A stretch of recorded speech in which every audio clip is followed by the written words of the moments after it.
그래요. 반갑습니다. 오늘도 재미있게 우리 공부하죠. 성부와 성자와 성령의 이름으로 아멘.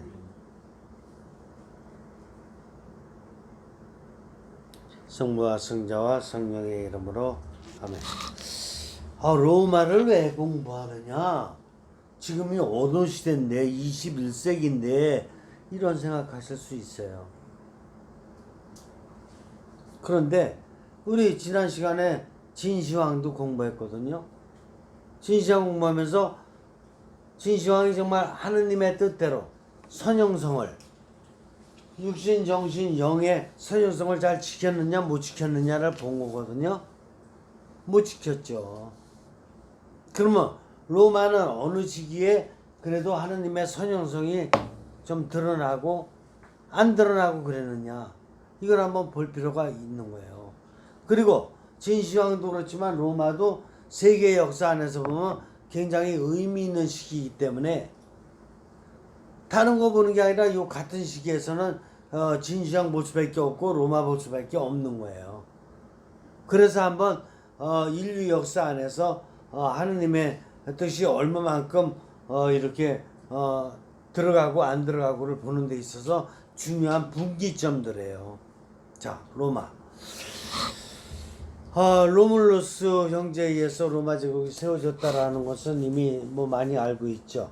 그래서 이게 기원전 753년에 세워지는데, 로물루스가 동생을 죽이고 이제 혼자 이렇게 제국을 차지하게 되죠, 처음에. 그런데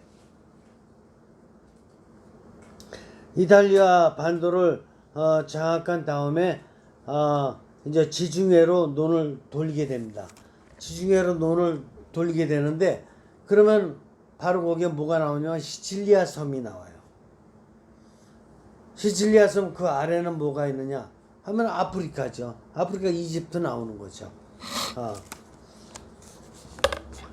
그래서 로마가 이제 이탈리아를 반도를 장악한 다음에 이제 공화정을 세웁니다. 이게 기원전 510년경이에요. 기원전 510년에 공화정을 세웠다. 이건 놀라운 거예요. 왜 그러냐면은 기원전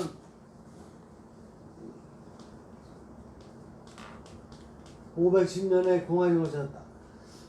우리나라는 어떻게 돼요? 고구려 백제 신라 이렇게 있지만 기원전 이렇게 57년에서 기원전 17년 사이에 이렇게 다 세워지게 되는데, 공화정 이런 거 없어요. 왕정이지. 왕정과 공화정은 뭐가 다르냐? 왕정은 혼자서 그냥 다 통치하면 되는 거죠. 공화정은 귀족들이 있어서 귀족 회의를 거쳐서 이렇게 하는 거니까 왕 혼자 마음대로 할 수 있는 건 아니죠. 오늘날의 민주주의라고 하는 그 달이라고 이렇게 볼 수가 있죠. 그런데 어떻게 공화정이 세워지냐면은 왕이 전쟁터에 나갔습니다. 그 당시엔 조그만 나라니까 전쟁에도 왕이 나갈 수밖에 없어요. 근데 왕의 아들이 한 여인을 겁탈했어요. 참 역사는 이런 데서 출발합니다. 근데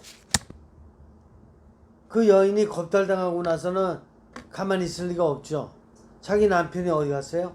왕도 전쟁터에 나갔는데 남편이야 전쟁터에 당연히 나가지. 그러니까 전쟁터에 나간 남편한테 소식을 알렸어요. 그러니까 이 남편이 전쟁 끝나고 돌아와서는 가만히 있겠어요? 근데 여인은 이제 그걸 다 남편한테 얘기한 다음에 자결한 거야. 자결. 그러니까 남편이 복수하는 거지. 그래서 왕의 아들도 죽이고, 이 왕권으로 돼서는 안 되겠다. 이거 그냥 너무나도 혼자 무지막지한 힘을 발휘하니까 사람 생명도 지 맘대로 그냥 죽였다 살렸다 이렇게 안 되겠다. 그래서 왕정을 폐지하고 공화정을 세우게 되는 것입니다. 그런데 하여간 기원전 264년에 이제 그 포에니 전쟁이 일어난다. 포에니 전쟁 얘기는 뭐 거의 다 여러분들 세계사 시간에 많이 공부했으니까 이게 카르타고하고 전쟁을 하는 거잖아요. 카르타고가 아프리카 그 에집트 있었던 바로 거기가 카르타고고 그 위에가 지중해 시칠리아 섬이고 그 위에가 이제 로마가 있는 이탈리아고 이렇게 이제 연상을 하시면 되는데 근데 전쟁에서 로마가 이겨요. 근데 로마가 사실 이길 수가 없는 거야. 로마는 내륙에 위치해 있기 때문에 해전에 약해요. 배도 없고. 근데 언젠가 카르타고가 배를 갖다가 이렇게 두고 간 적이 있어요. 근데 그걸로다가 부서진 배를 두고 간 걸 갖다가 연구해서 배를 만들었고 그래가지고 이제 카르타고하고 전쟁을 해서 이기게 됐는데 카르타고는 부자 나라예요. 왜냐면 이미 지중해를 통해서 무역도 많이 하고 이렇게 부자 나라라 그 용사들이 국민이 나서지 않고 돈 주고 사온 용병들이 군인 역할을 하고 있는 거고 로마는 뭐 자기 국민들이지. 그냥 전쟁을 할 적에 누가 더 세겠어요? 돈 주고 싸운 사람은 이렇게 봐서 뭐 요령껏 자기 생명 유지하는 게 중요하지. 로마가 이겨요. 근데 2차 전쟁 때 그 유명한 카르타고의 한니발 장군이 등장해요. 요 내용은 재밌어서 많이 알려져 있죠. 이 한니발이 그러니까 지중해에 이렇게 해상을 통해서 전쟁을 하지 않아요. 그리고 어떻게 하냐면은 로마의 허점을 찌른다고 삥 돌아서 알프스 산맥을 갖다가 넘어가지고 이렇게 해가지고 그냥 이탈리아의 북쪽으로 들어오는 거지. 그러면 이탈리아의 북쪽으로 들어올지 상상도 못하지. 로마 쪽에서는. 그렇게 이제 들어와서 이제 사무렐라 그랬는데 그리고 또 아까 말씀드렸지만 카르타고의 군인들은 어떤 군인이에요? 용병이에요. 돈 주고 산 사람들. 그러니까 좀 전우회도 필요하고. 그래서 험난한 길을 갖다 거쳐서 이렇게 이탈리아 북부로 들어왔는데 근데 로마에는 누가 있었냐? 스키피오라는 장군이 있었는데 이 스키피오가 아주 똑똑한 사람이었던 것 같아요. 그래서 한니발 장군의 이 작전을 꿰뚫어 봐요. 그래가지고 북쪽에는 이 알프스 산맥을 넘어오느라고 보급이 뭐 한계가 있잖아요. 그러니까 보급이 떨어지면은 군대는 망하는 거니까. 그래서 보급로를 다 차단만 하는 그런 군인만 좀 보내놓고 나서 어디를 직접 치냐면은 카르타고 본부를 직접 쳐요. 그 카르타고에는 군인이 없잖아. 막을 수밖에 없지. 그래서 이때 한니발 장군이 지게 되는 거예요. 그래서 로마가 또 이기고 이게 승세를 갖다가 타가지고 3차 전쟁을 갖다 다시 카르타고를 다시 공격해가지고 아주 전멸시키는 건데 그래가지고 땅에다가 소금을 막 뿌려놨다 그래요. 다시는 살 수 없게끔 사람들 그런 어떤 스토리가 있었던 것입니다. 그래서 포에네 전쟁을 갖다가 로마가 이기니까 이제 뭐가 생겼어요? 자신감이 생겼지. 자신감이 생기면 여유가 있는 거야. 자신감이 없을 적에 매일 이렇게 위축돼 가지고 긴장하고 쩔쩔 맬 적에 사람이 왜소해져요. 폐쇄되고 그때 인식도 굉장히 내로우된다고 좁아진다고. 근데 뭔가 자신감이 생기게 되면 관용적이게 되고 개방적이게 되고 막 이렇게 되는 거죠. 그래가지고 이제 로마는 다시 이제 누구한테까지 관용을 베푸냐면 평민들. 그냥 국민들이 전쟁하는데 수고 많이 했어요, 안 했어요? 많이 했잖아요. 국민들 덕분에 이긴 거지. 그러니까 국민들도 정치에 참여할 기회를 줘요. 그러니까 귀족만 참여하는 게 아니라 이제 군인까지 평민까지도 참여하게 되는 거니까 공화정 체제가 좀 더 체계적으로 됐다 이렇게 보는 거예요. 그게 바로 뭐냐면 포로 로마노라는 거야. 포로 로마노라는 것은 이제 뭐예요? 평민들이, 그러니까 국민들이 이런 국정 문제에 대해서 같이 논의하는 어떤 그런 거 기구라고 이렇게 볼 수 있어요. 그래서 이제 로마가 이제 이런 이탈리아 전체의 어떤 그 정치 행정 체제의 중심이 됐는데, 이때 크라수스 형제가 등장해요. 크라수스 형제 들어보긴 많이 들어봤죠. 이 개혁가였었지. 개혁가에서. 그래서 보니까는 나라가 정비되면 정비될수록 모두가 다 평등하게 잘 살면 좋은데 그렇게 안 되죠. 왜 그러냐? 평민들은 군대에 이렇게 나가가지고 전쟁하고 나서 들어와 보니까 어떻게 돼요? 땅을 잘 가꿀 시간이 있었어요, 없었어요? 없었지. 그러니까 땅에 그냥 막 잡초만 우거지고 막 그냥 막 엉망진창인 거지. 폐허가 돼 있는 거지. 그러니까 가난한 자로 소외되는 거지. 그래서 부익부 빈익빈이 이제 커지게 되니까 크라수스 형제가 등장을 해가지고 이런 모든 제도를 바꿔야 되겠다. 그래서 군대를 갔다 온 평민들에게 어떤 좋은 땅도 좀 건네주기도 하고, 그래서 토지 개혁을 하는 거죠.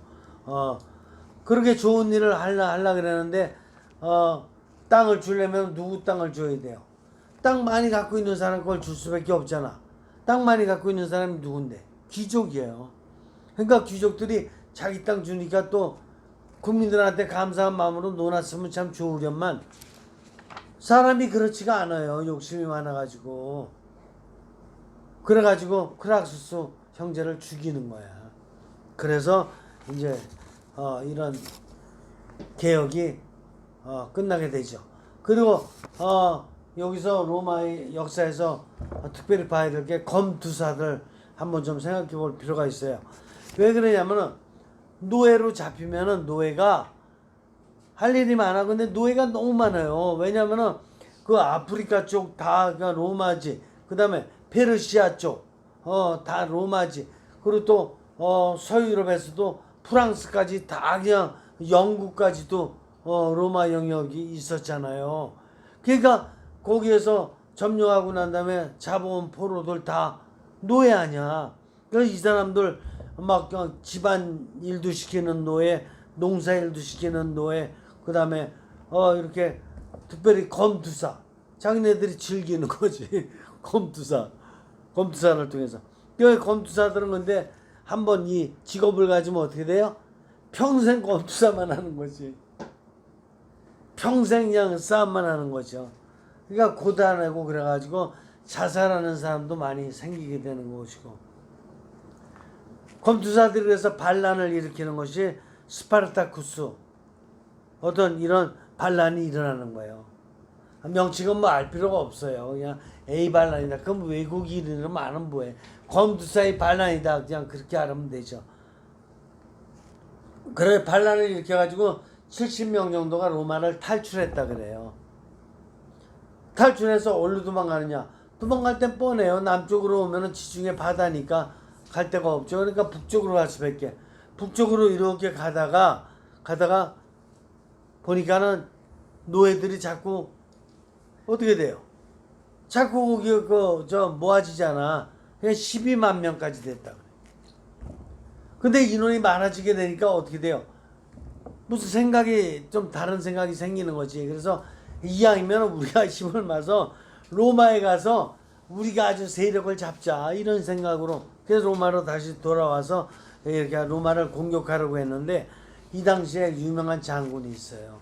폼페이우스 장군이 이제 여러 장군들과 힘을 모아가지고 이 반란을 진압하게 됩니다.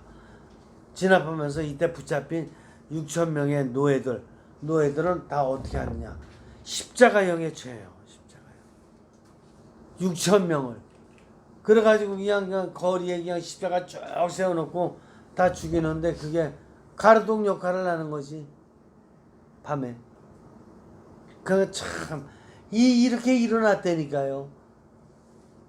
이런 일이 일어났다는 걸 생각을 해보면은 이게 하느님의 이 선형성의 역사가 되고 있는 건지 안 되고 있는 건지, 한국에만 살고 있으니까 우리 한국 쪽만 알지만 이 세상을 갖다 좀 넓게 보면은 잘 됐던 나라에서 이런 일들이 일어나는 거예요.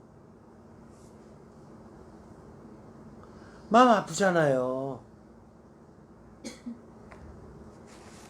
이러면서 이제 로마에 처음으로다가 삼두 정치가 시작이 됩니다.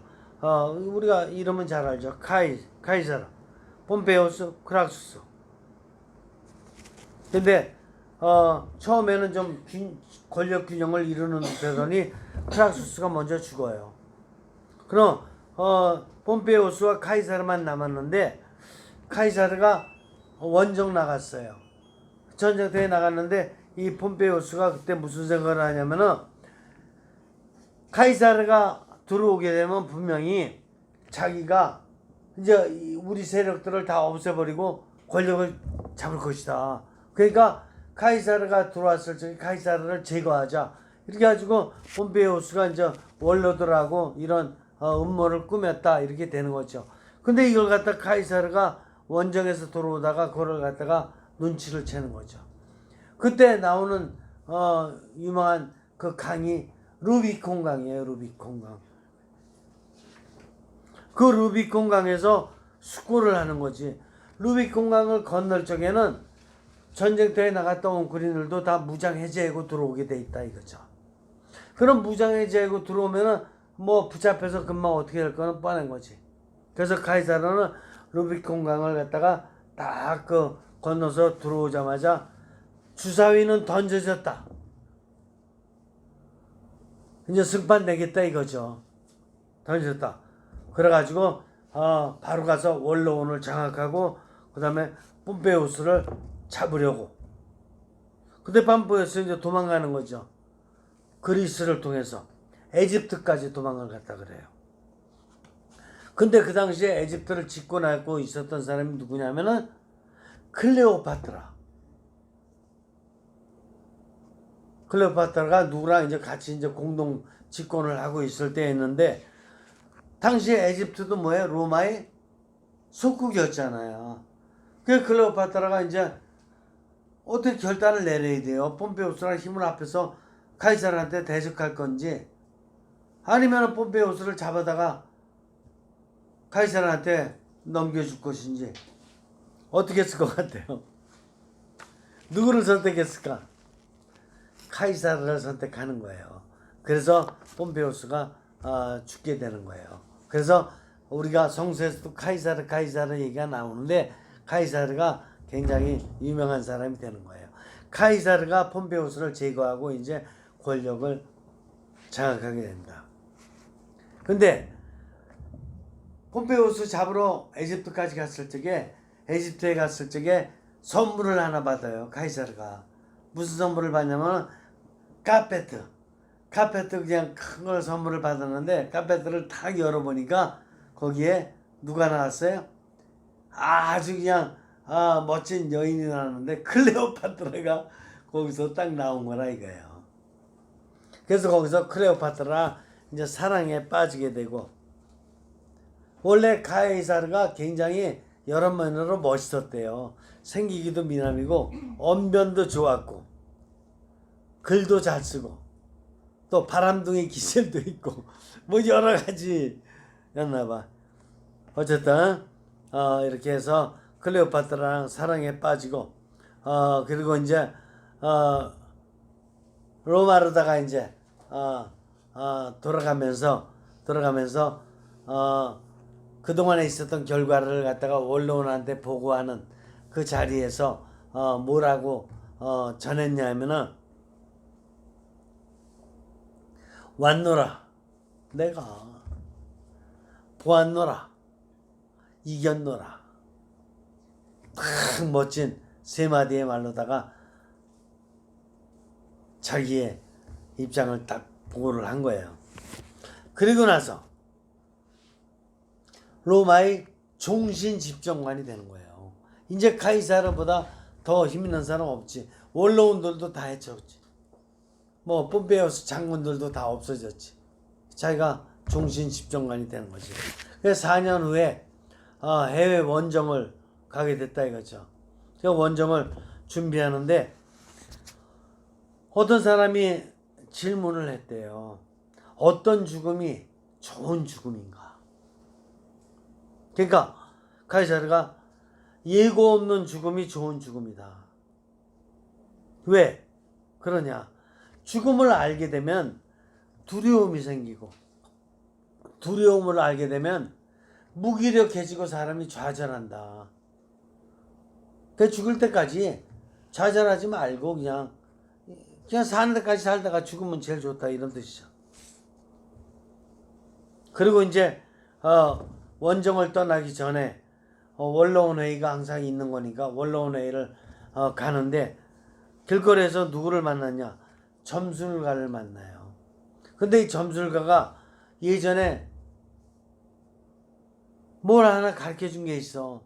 당신 3월 중순경 되면은 아주 위험한 일이 벌어질 수 있으니까 신변에 조심하라. 근데 묘하게 3월 15일 날 원로원 회의를 가게 되는 거지. 그 카이사르가 뭐라 했냐면 점술가를 만났을 때 나 지금 멀쩡하다. 그 점술가가 뭐라 그래요? 오늘 아직 안 끝났다. 근데 원로원 회의 갔다 거기서 죽음을 당합니다. 이때 죽음을 당할 적에 마지막 한마디가 있는데 뭐라 그랬어요? 브루투스 너마저. 근데 이 브루투스 너마저가 무슨 의미냐 하면은 카이사르 유언장을 보면은 이렇게 돼 있대요. 나는 후계자를 옥타비아누스로 삼겠다. 근데 옥타비아누스가 만일에 거절하면, 옥타비아누스가 누구냐면 카이사르 누나의 손자예요. 그 사람을 후계자로 삼겠다 그러는데 그 사람이 거절하면 어떻게 되냐면 나는 브루투스를 후계자로 삼겠다. 근데 지금 이 브루투스와 함께 그 일당들이 카이사르를 죽인 거야. 카이사르가 참 아꼈던 사람인데, 그래서 이렇게 아꼈던 사람이지만 항상 이렇게 배신하는 경우가 있어요. 우리나라도 정치 거기 가보면 뭐 그런 게 있잖아요. 자기 신복한테 죽는 경우가, 이런 경우가 정말 참 어떻게 표현할 길이 없잖아요, 인간으로서. 브루투스는 그러면 카이사르를 왜 죽였느냐? 공화정을 지키기 위해서 죽였다는 거예요. 카이사르가 일단 독재를 하니까.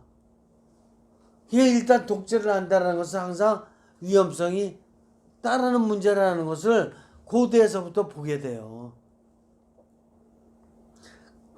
그래서 카이사르가 이제 그러니까 1인 집정관 정도가 아니라 왕이 될 것이다. 그래서 이걸 막기 위해서 죽였다. 그 다음에 2차 삼두정치가 벌어지게 됩니다. 2차 삼두정치는 옥타비아누스, 안토니우스, 레피투스.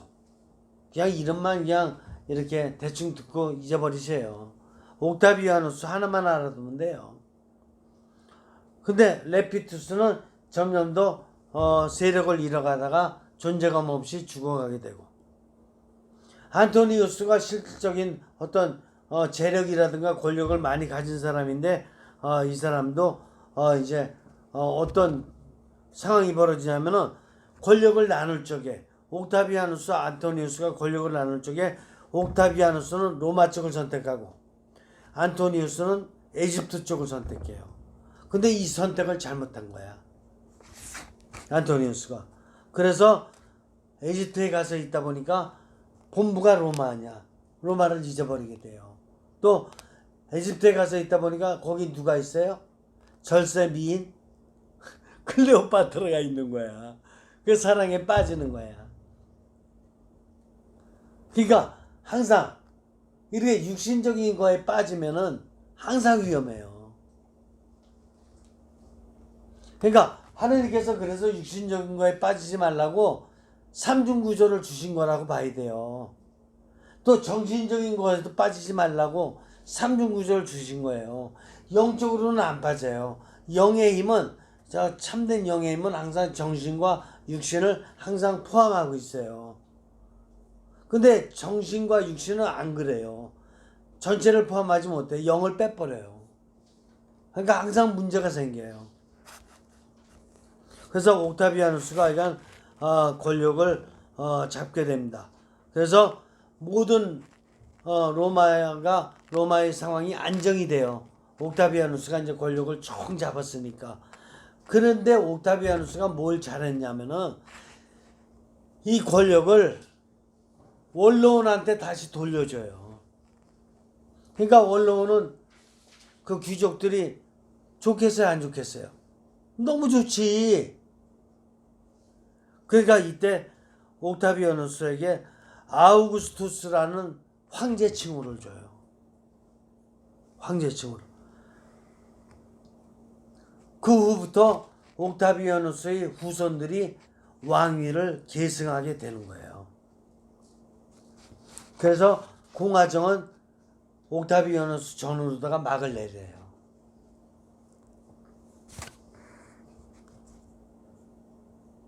좀 더 생각해 볼 점이 있는데 뭐냐? 로마의 대화재가 일어났잖아요. 근데 우리는 네로에 의해서 일어났다고 교과서에서 배우잖아요. 교과서 배운 거에 대해서 하여간 어쩔 수가 없는데, 근데 우리가 교과서에서 배운 거 많고 계속해서 연구는 되고 있으니까 역사학자들에 의해서 먼저 번에 우리 카페 매니저님이 참 좋은 질문 하신 거예요. 사실 그때 시간 없어서 그냥 넘어갔지만 백제의 의자왕도 그 후에 계속 연구된 결과에 의해서는 총무님이 그 당시에 지적했던 것이 맞는 그런 그 연구 결과가 있어요. 의자왕이 나빴던 사람이 아니에요. 의자왕이 굉장히 나름대로 선한 어떤 그 역할도 많이 했다. 왕은 늦게 됐지만 좋은 선한 역할을 많이 하고 그러는데, 물론 좀 인간이기 때문에 악한 역할도 없는 건 아닌데 삼천궁녀 데리고 막 부여에 그 낙화하면서 막 놀다가 뭐 떨어져 죽고 이런 건 아니에요. 아니라는 역사적 진술이 나왔던 거예요. 근데 네로에 대해서도 로마 화재가 났을 때 막 춤을 추고 막 이랬대는데 우리가 교과서에서 배운 거와는 달라요. 또 이게 왜 그러냐면 독일의 작가가 타키투스의 연대기라는 역사의 책에서, 타키투스의 연대기 이런 책이라는 게 있다고만 생각해요. 역사책이. 거기에서 보면 로마에 화재가 났을 때 네로는 80km 떨어진 곳에서 휴가하고 있었대요. 80km면 굉장히 먼 데예요. 근데 거기에서 화재가 났다는 소식 듣고 로마로 귀국해가지고 이 화재에 뒷수습하느라고 많이 애썼다는 거예요. 그리고 로마에 화재를 낼 리 없는 게 그 네로가 그렇게 아끼는 이런 경기장도 있었고, 또 궁궐 안에 그 미술품들도 귀중한 것들이 많이 있었고, 그래서 불낼 리가 없다라는 거예요. 그리고 화재 난 이후에도 도시를 다시 재건하기 위해서 궁궐이라든가 아니면 배수 작업이라든가 얼마나 많이 했었는지 모른다는 거예요. 물론 네로가 폭군이었다고 얘기하는 것도 어떤 역사가들의 입장에서는 그것도 인정 못할 바는 아니에요. 왜냐하면 자신의 부인과 모친까지도 막 죽이고 그랬잖아요. 이거는 폭군들이 하는 일이잖아요. 그래서 그런 것들도 많이 있는데, 어쨌든 간에 네로는 그런 사람은 아니었다는 것도 우리가 정확하게는 어떤 게 맞는지 알 길은 없으나 함부로 이렇게 평가하지는 말자 이렇게 생각하고, 네로가 황제 즉위 시 원로원들과 이런 세력 다툼 문제 이런 것도 있었던 것이 틀림없어요. 그래서 원로원의 귀족들이 네로 죽이기 위해서 막 가짜 소문을 일으켜가지고 네로 막 이렇게 폭군이다라든가 막 이렇게 일으켰을 적에 네로가 쫓겨다니다가 자결하면서 마지막 생애를 마치죠. 어쨌든 이런 거 있고, 특별히 한 가지 좀 생각해 볼 점이 뭐냐면은 그리스도교 박해예요. 그리스도가 박해를 엄청 많이 받았잖아요. 네로뿐만 아니라 백년경에는 뭐 도미티아누스 황제, 아주 몇 황제들은 굉장히 박해를 심하게 했어요. 이런 경우가 있는데 어쨌든 로마는 다신교를 믿었어요.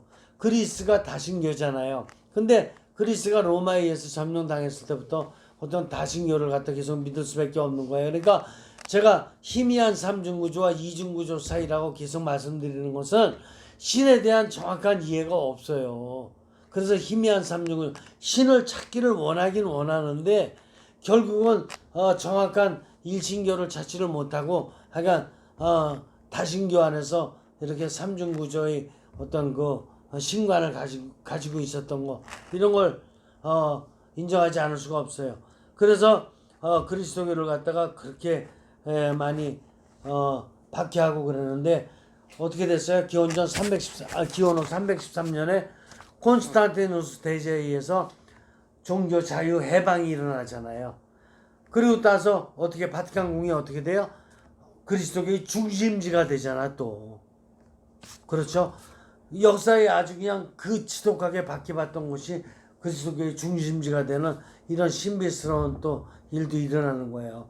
그래서 하느님의 어떤 섭리는 어떻게 이루어져야 될지 잘 모르는데 우리들이 지금 해석하기에 나름대로 달라요. 자, 이렇게 로마의 역사를 갖다가 한번 생각해 봤습니다.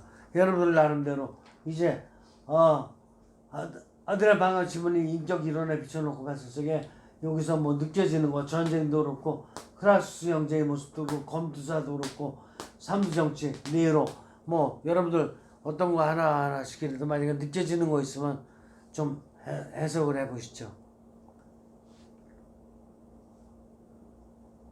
민지부님 먼저 이렇게 어떤 거 좀 해석해 주실까요? 어떤 거라도 뭐 이렇게. 그 공화정이 됐다는 거는 백성들을 더 생각했던 부분이 있었을려나요? 당연하죠. 왜냐하면 왕이 그냥 지 맘대로 할 수 있는 그런 어떤 그 권력을 다 갖고 있는데 나눠서 하겠다. 그러니까 민의를 받아들이겠다. 그러니까 한 사람보다는 여러 사람들이 의논하는 게 더 좋은 거 아닐까요? 그러니까 그런 뜻은 뭐예요? 자기 정신 중에서 높은 차원의 정신이겠죠. 낮은 차원의 정신은 자기 마음대로 하고 싶은 거잖아. 근데 높은 차원의 정신은 어떻게 해서라도 이웃과의 관계에 있어서 보다도 이웃을 존중하는 그런 입장이 되지 않을까 이렇게 생각합니다. 그래서 이 시대에 벌써 공화정을 이끌었다는 것은 우리나라는 고구려 백제 신라 이거 언제까지예요? 그리고 고구려 시대도 마찬가지 왕권하냐? 조선 시대도 왕권하냐? 그러니까 현대사 나오기 바로 직전까지 우리는 왕권이었잖아요. 너무 차이가 나잖아요. 이게 의미 있는 거잖아요. 그래, 아주 좋은 질문이시고요. 또요.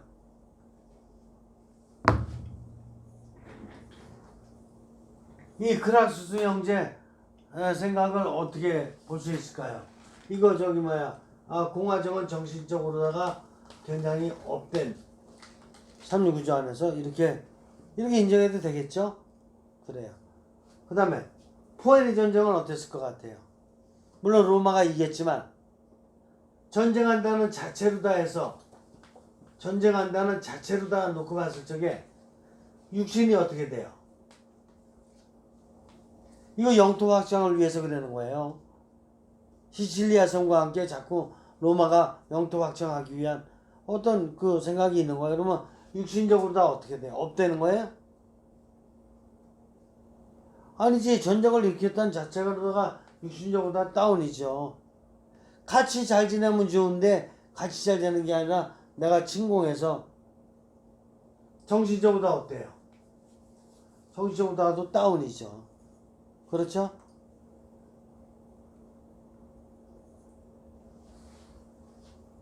크라수스 형제가 농민들을 잘해줄라 전쟁터에 갔다 온 군인들을 잘해줄라 그랬던 건 어떤 거예요? 영적인 거예요?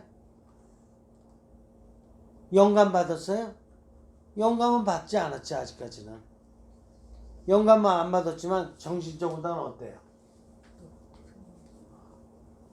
높은 차원이죠? 이웃에 대해서, 농민에 대해서, 군대 갔다 온 농민에 대해서, 군인들에 대해서 어떻게 돼? 연민이 있는 거잖아요. 군인들을 존중해 주는 거잖아요. 정신이 높은 건. 검투사는 어때요? 검투사 제도가 있었다는 것 자체가 어때요? 남이 나라 사람들 아무래도 전쟁터에서 이겼다 그러더라도 그 사람들을 다 갖다가 노예로다 부린다는 게 잘하는 거예요? 정신적으로 다 잘하는 거예요? 잘하는 거 아니죠? 일본 사람들이 우리나라 이렇게 점령했을 적에 우리나라 사람들 함부로 대했던 게 잘한 거예요? 생각해 볼 게 많죠? 삼중구조 안에서 생각해 볼 게 많이 있어요. 육신적으로도 잘하는 거예요? 이 사람들이 와서 막 집안일도 하고 농사일도 하고 다 하니까 나는 육신적으로다가 업되는 거예요? 아니죠. 오히려 내가 육신적으로 더 나태해지고 더 허약해지고 그럴 수 있죠.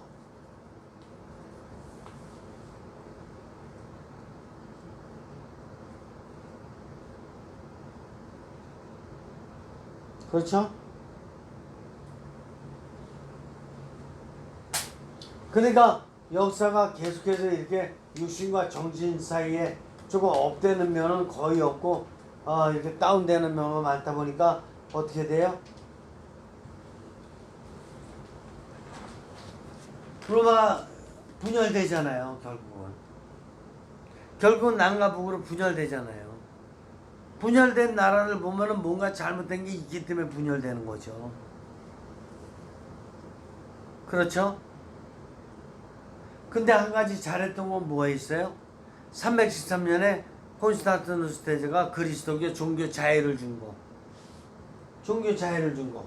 이게 언제 있죠? 313년. 콘스탄티누스 대제의 밀라노 칙령이잖아요. 밀라노 칙령. 이거는 뭐예요? 종교 자유를 줬다는 것은 영적인 면을 인정해 줬다. 이런 뜻이잖아요. 영적인 면을 다른 거에서 또 찾아볼 수 있나요? 쉽지 않죠. 왜냐? 그리스도가 계속 박해만 받았으니까 영을 계속 박해한 거라고 봐야 되잖아요.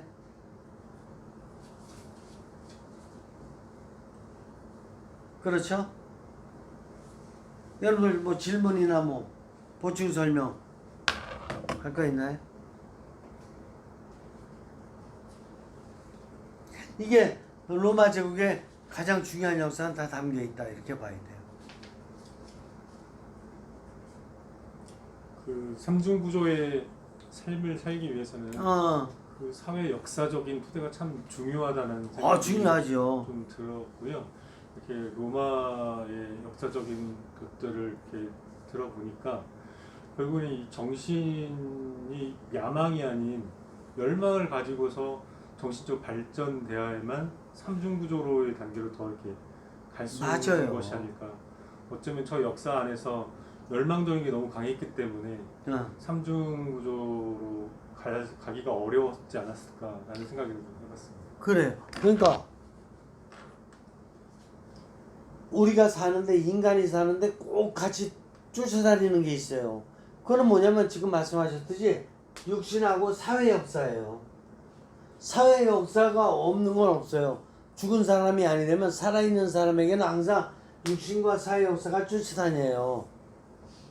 쫓아다니는데 육신 중에서 아주 어린 아이인 경우에는 정신과 영이 안 움직일 때가 있어요. 근데 일단 저 청소년 이상의 아이들은 일단 정신도 쫓아다녀요. 육신과 정신은 항상 같이 다녀. 근데 지금 질문이 뭐냐면은 정신이 만약에 열망으로 가면은 이렇게 역할을 제대로 하기 때문에 영으로다가 같이 올라가요. 근데 이게 열망이 아니라 야망으로 가면 자기 욕심이기 때문에 육신하고 결합돼 가지고 얼마든지 반영성으로 갈 수 있어요.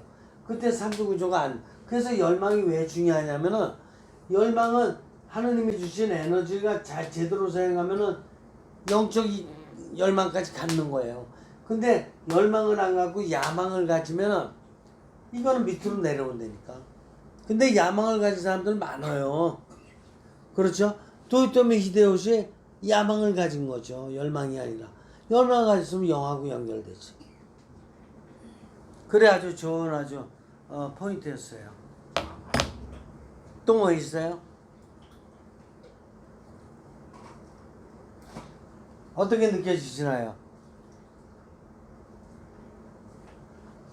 이게 300만 년의 인류 역사 중에서 기록으로 남고 이렇게 된 적은 거의 없는 거거든요. 그러니까 몇천 년밖에 안 돼요. 몇천 년 중에서 지금 아주 핵심적이면서도 가장 기록에 남아있는 이걸 가지고 지금 하고 있는 거거든요. 그러니까 인류 역사 전체의 대변이라고 봐야 돼요. 인류 역사 전체는 거의 기록도 없고 그냥 그 뭐 유목민 어떤 그 시대였기 때문에 그때는 저기 하기가 어려워요. 몇백만 년 되지만 이렇게 해석하기가 어려워요. 해석할 수 있는 가장 그래도 오래된 역사에 기록이 남아있는 걸 가지고 하는 거예요 지금. 그래서 좀 따져볼 필요가 있어요. 그래서 그러면 하여간 여러분들이 지금 성인 성녀전과 함께 세상의 역사를 같이 한번 가고 있습니다. 성인 성녀전 왜 하느냐? 비슷한 시기예요. 이때 아우구스티누스 태어난 거예요. 이때 보니까 성녀 나온 거예요. 에? 이런 때 베네딕토 성인이 있었던 거예요. 바로 이런 때예요. 근데 누구는 이렇게 전쟁에 나가서 이런 거 하고 있고 누구는 이렇게 됐던 거 비슷한 시기예요 서로. 자 마치기도 하죠. 성부와 성자와 성령의 이름으로.